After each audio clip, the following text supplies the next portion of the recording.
예, 안녕하세요. 예, 안녕하십니까. 아유, 선생님께 수고 많으시네요. 아, 예, 우리 바지 박사님이 수고가 많죠. 예. 예, 예, 예. 오늘 논평은 좀 간단하게 예, 하겠습니다. 예, 예. 우선 오늘 다음 달 1일 판문점에서 진행될 남북 고위급 회담에서 탈북 종업원 송환 문제가 의제로 다루어질 것이라는 그런 내용에 대해 오늘 하루 뜨거운 뉴스였습니다. 이 통일부는 북한 매체가 탈북 종업원 송환을 요구하고 한미연합훈련을 문제 삼는 것과 관련해서 북한의 의도에 대해서 공개적으로 언급하는 게 적절치 않다는 것 같다고 하면서도 남과 북이 대화를 통해 문제를 해결해 나가고자 하는 그런 입장에는 변함이 없다고 밝혔습니다. 이 대화를 통한 문제의 해결이라는 통일부의 기조는 지금까지 북한의 탈북자 송환 요구와 관련해서 그동안 무대응으로 일관해 왔던 것과는 사뭇 다른 느낌으로 받아들여지는 거죠. 그리고 통일부는 탈북 종업원과 관련한 우리 정부의 입장은 무엇이냐는 이런 물음에 대해서 이미 여러 번 말씀드렸으니 더 이상 설명할 내용은 없다고 했습니다.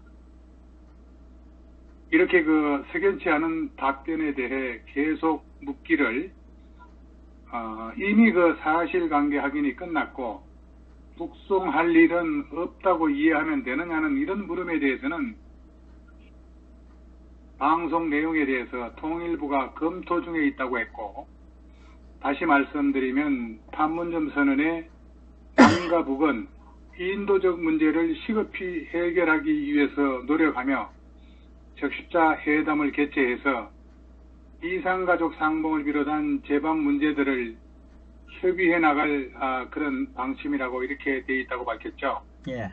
그러면서 이것뿐만 아니라 판문점 선언의 전반적인 이행 문제들을 협의하기 위해서 고위급 회담이 이번 주에 예정되어 있고 연이어서 회담들이 열릴 것으로 생각한다고 이렇게 덧붙였습니다. 통일부의 이 같은 답변은 탈북 종업원 송환 문제를 고위급 회담에 이어서 인도적 문제 차원에서 적십자 회담의 의제로 다루어질 수 있다는 점을 암시하고 있다는 그런 뉘앙스에 우리는 분노하지 않을 수 없습니다. 이산가족은 불쌍해서 만나게 하려 하고 있고 탈북 종업원은 북한의 비위를 맞추기 위해서 보내기로 야합한다면은 이 정권은 위선의 극치이고 천벌을 받을 것입니다.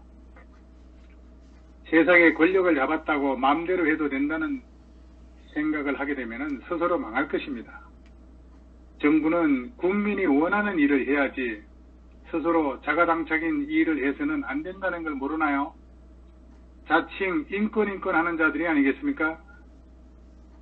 앞서 북한의 중앙통신은 보수 정권이 남긴 반인륜적인 문제는 시급히 해결되어야 한다는 그런 제목의 논평을 통해서 탈북 종업원 송환을 촉구했다는 것도 아마 어제 제가 허준 선생 TV를 통해 지적한 바가 있었는데, 이 북한은 북남 사이에 민족적 화해와 평화의 기류가 흐르고 있는 지금 피해자, 즉 집단 탈북 여종업원 이런 거를 말하는 거겠죠.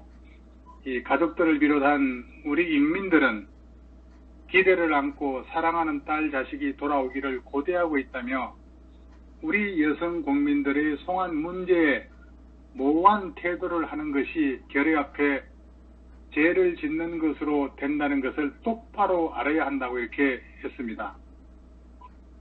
정말 조선민주주의인민공화국은 체제를 보장받고 싶다고 하면서 왜, 무엇 때문에 대한민국의 체제는 존중하지 않죠?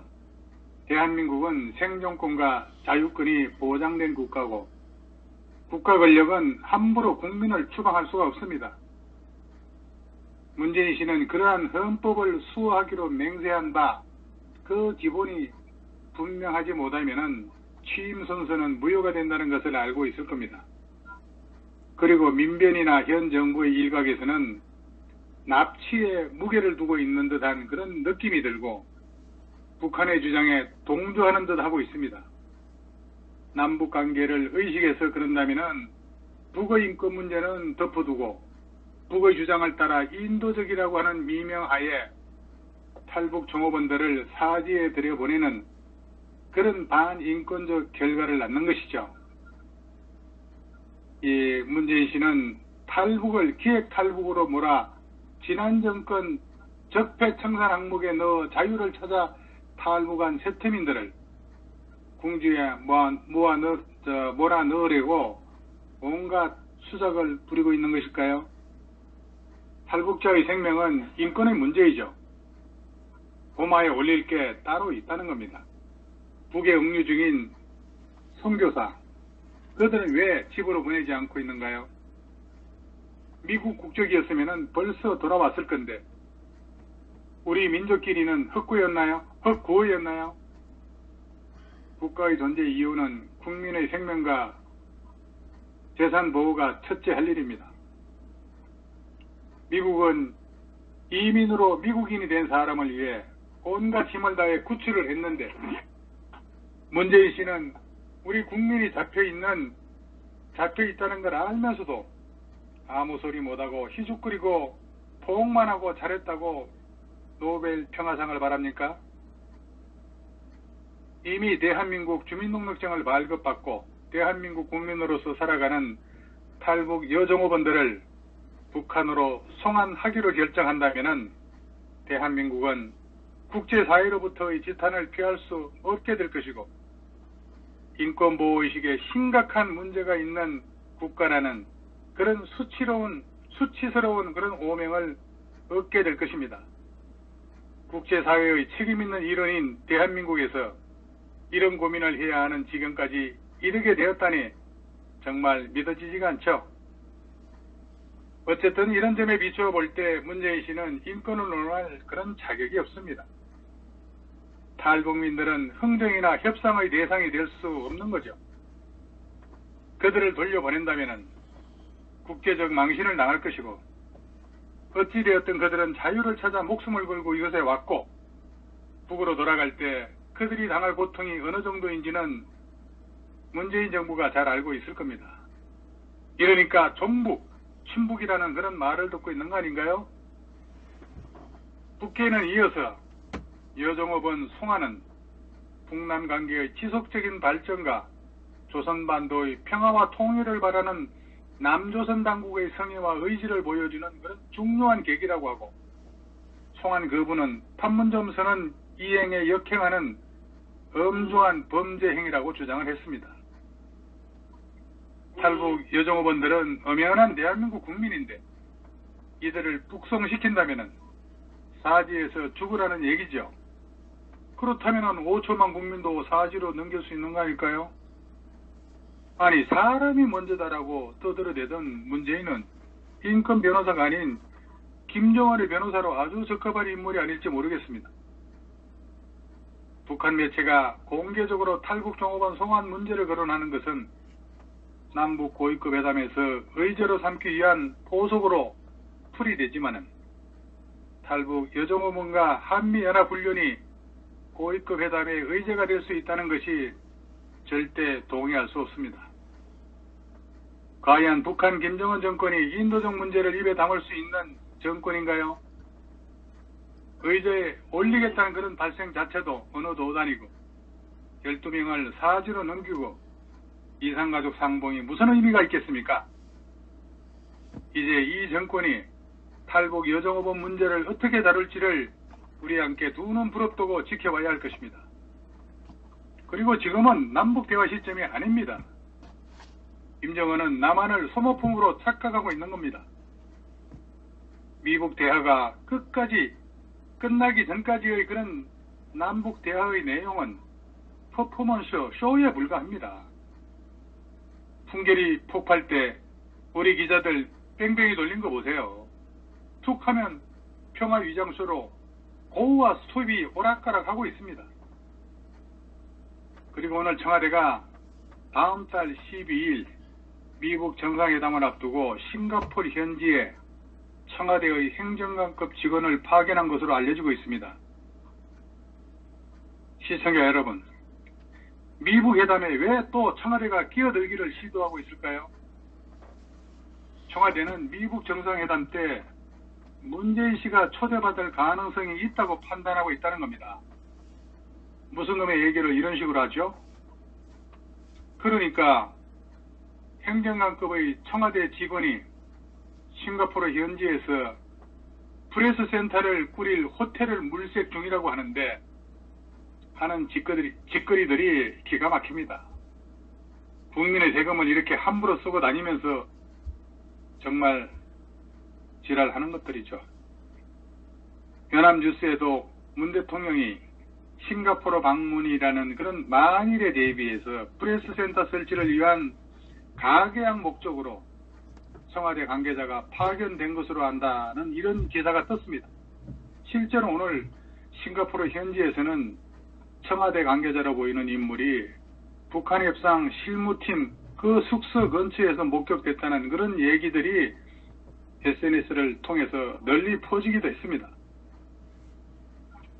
미국 트럼프 대통령은 미국 회담에 문재인 씨 개입 금지를 엄명했는데 숟가락 하나 더 걸쳐보겠다고 설치고 있으니 말이죠.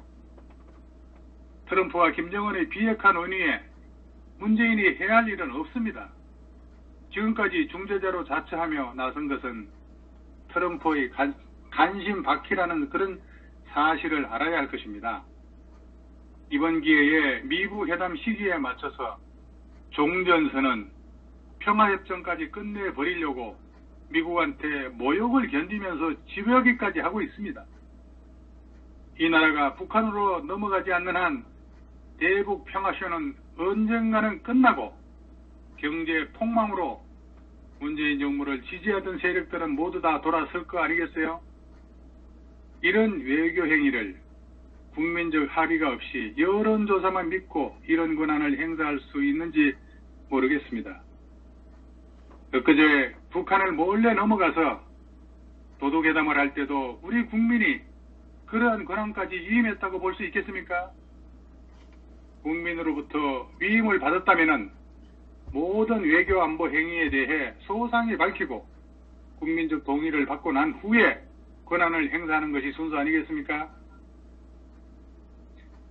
그리고 미국의 그 해커 연구팀의 보고서를 보면은 기술적 관점에서의 그 북한 비핵화라는 내용에 북한이 적극적인 완전하고 검증 가능한 돌이킬 수 없는 비핵화 요구는 절대 수용하지 않을 뿐만 아니라 현실성도 떨어진다고 진단하고 있다는 점을 우리 시청자 여러분들께서 참고하기를 바랍니다.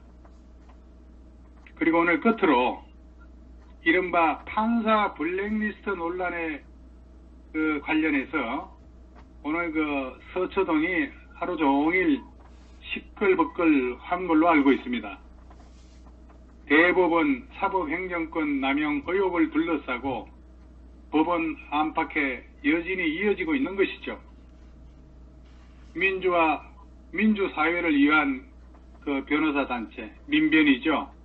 이 민변 같은 진보 성향 단체들은 사법농단이라고 목소리를 높였고, 전교조하고 통합진보당 이런 전직 의원들은 양성태 전 대법원장을 처벌해야 한다고 하고, 거기다가 법원 공무원 노조는 양성태 전 대법원장과 그리고 전 현직 법원 고위 간부들을 몽땅 검찰에 고발까지 했습니다. 이렇게 오늘 하루 종일 시끄러운 서초동에서 또 놀라운 것은 이석기 석방 주장까지 이어졌다는 겁니다. 민변은 오늘 오후 서초동 대법원 앞에서 법원 사법농단 피해자 공동고발 입장 발표 기자회견을 열었고, 또 기자회견에서는 이석기 내란 업무 사건 피해자 한국구명위원회 그리고 통합진보당 대책위원회하고 정교조가 합류했던 것으로 알고 있습니다. 문재인이가 정말 어리석은 것이 보수적인 사람들에게는 서슬퍼런 칼날을 휘두르면서 자칭 진보라는 것들에게는 한없이 간대한 행보가 국정을 흔들리고 마비시키게 하고 있는 겁니다.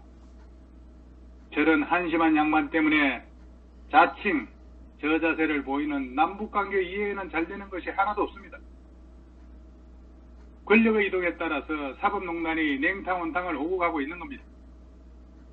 사법농단을 부르짖는 사람들에게 묻습니다. 대한민국의 헌법에 정한 정통성과 자유민주주의 체제를 지키기 위한 사법부의 판결이 사법농단인가요? 대한민국을 쓰러뜨릴 위험성과 위기를 무시하고 민주만을 내세우는 판결이 바로 사법농단이죠. 나라가 쓰러지면은 너도나도 없다는 것을 알아야 합니다. 오늘 여기까지 하겠습니다. 감사합니다. 예, 수고하셨습니다.